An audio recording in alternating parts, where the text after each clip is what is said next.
Hi, this is Jessica DeMassa, and I'm here with Lynn Carroll. He's the Chief Strategy Officer for HSBlox. Welcome. Tell us a little bit about HSBlox. What do you guys do? Sure. So HSBlox is an Atlanta-based company that we're focused in the value-based and population health space. We are also focused on patient permission data and disclosure of that information on a permission basis. And we're also focused in the analytics area, particularly in the machine learning combination with blockchain technology. I'm really excited about that because it seems like there are a lot of blockchain companies, but not many have really gotten their foothold yet in healthcare. So tell me about your experience so far. So far, one of the things about bringing a nascent technology like blockchain into healthcare is that you have to understand what some of the limitations are. And some of those limitations are interoperability related. They're also patient matching related. And when you have multiple parties that need to disclose and share information to each other, you need to be able to solve for some of those problems when you bring the technology in. Okay, I'm going to ask you a follow-up question on that. So when you say there are interoperability issues, like what exactly do you mean? Give me an example. Right. So if you have multiple parties to a transaction, it might be a patient transaction at the point of service. It might be disclosure of information for a clinical trial. In those particular examples, they might be using multiple systems, multiple EMRs, multiple PM systems, and the exchange of that information, you need to do things like match the data up from an interoperability standpoint, as well as match the patient information. Okay, so how are we doing at this so far? Is it an epic failure? Is it going okay? I mean, what do you think? Give me a pulse here right now. Yeah, I think it's an incremental approach. What we are finding is that there's always a desire for a big bang where you can solve 100% of the problem. And the reality is, as we all know in the space, that it takes time, and you have to take a more incremental approach to bring different parties together and show what a 100% solution can look like, even if you can't get 100% adoption or integration. What are some of the barriers that you're facing? I guess like the biggest challenge you've got right now as far as what you guys are doing? So I think part of it is educational. When we bring the technology to bear in the marketplace, we try to take a solution-centric approach so that folks can understand, well, what are some of the common challenges for, referral management or for patient sharing of information, and relate it to those well-known and common problems, and then bring to bear the technology. So we try to have the conversation be about what are the problems that need to be solved, and less about how we're going to do that with the technology. Now, who are your clients? And do you feel like they're understanding this?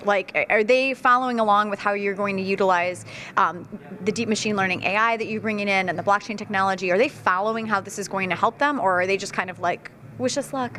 So interestingly, I think on the provider side, we've seen a lot of interest in the technology. Also in the life sciences areas where there's some type of a chain of custody or there's a clinical trial where multiple parties are involved. Those seem to make sense. On the payer side, it's a little bit more challenging, and part of the reason I think that's the case is that payers don't actually produce the healthcare data.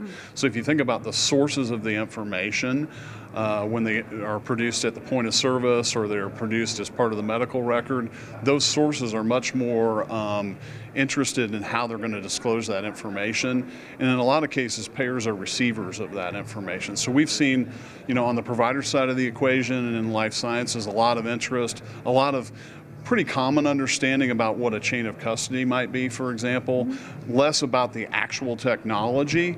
And then on the payer side, I think it has been challenging just because it's so new and because they aren't really the producers of the actual medical data. I think that's really a great point about the payers. And so, I think everybody's kind of, waiting to see how the payers end up integrating this technology, because that's kind of, the point of real disruption, right? Sure. So what do you think? Is that challenge possible to overcome, that they don't own the data? Like, how would you end up integrating blockchain in, I guess? So I think part of it has to do with what are the programs. So we looked at, value-based reimbursement programs where there are multiple parties. Things like bundles or episodic payments make sense. Where there are multiple parties that need to exchange information across a continuum of care. Also in the population health scenarios where there are quality metrics that need to be reported and disclosed, as well as patient care opportunities. Those seem to be areas where payers and providers can collaborate well in a blockchain scenario. Now I understand, we were talking earlier about the HSBlox team, and I understand that that team has taken a fintech application for blockchain to exit.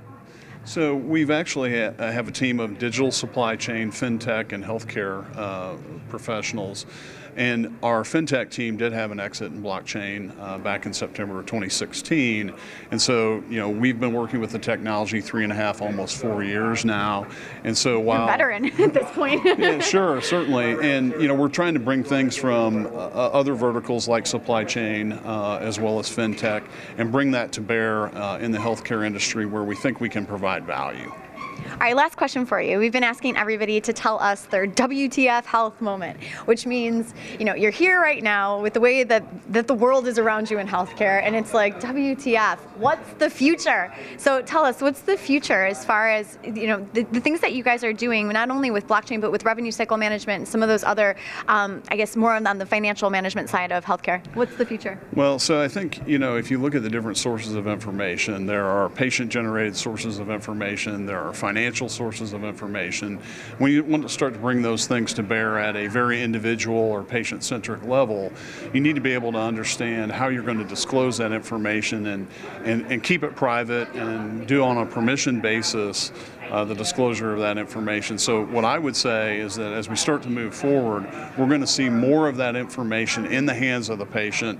Patient will become more integrated into the life cycle, particularly as it relates to the disclosure of their information to others, as well as their ability to aggregate that information in a more digital manner. Fantastic. Well, thank you so much for sharing your perspective with us. This is a pleasure to talk to you. You bet. All right, everybody can check out HSBlox. This is Jessica DeMassa reporting. Thanks so much.